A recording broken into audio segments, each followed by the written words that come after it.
Gap filling with special words or phrases. HSC English second paper. Question number 3. Edmund Burke was ছিলেন an orator, একজন বক্তা, writer, লেখক, and এবং shrewd politician, তুখুর রাজনীতিবিদ।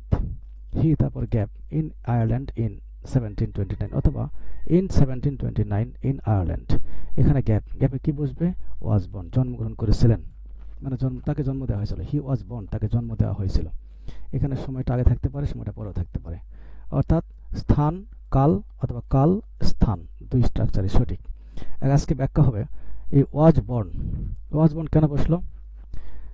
সময় বা স্থান আছে, বোঝা যাচ্ছে এখানে জন্মগ্রহণ করেছিলেন বোঝাচ্ছে। এখন কথা হচ্ছে এই ওয়াজ বর্ন কেন দেওয়া হলো? এই বি, এটা বি ভাব থেকে আসছে, তারপরে বেয়ার বোর বর্ন,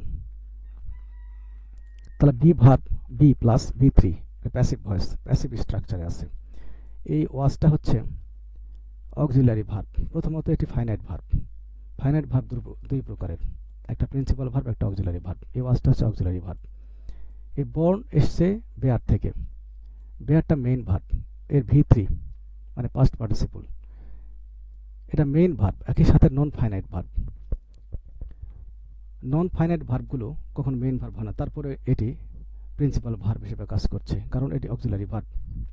অক্সিলারি ভার্বের পর এই ভি3 না দিলে প্যাসিভ ভয়েস কমপ্লিট হবে না। তাহলে বর্ন হচ্ছে কি ভি3 past participle non finite verb, অপরদিকে এটি প্রিন্সিপাল ভার্ব। এই ওয়াজ এবং বর্ন এই দুটো মিলে ভার্ব ফ্রেজ বা প্যাসিভ ভার্ব ফ্রেজ গঠন করেছে।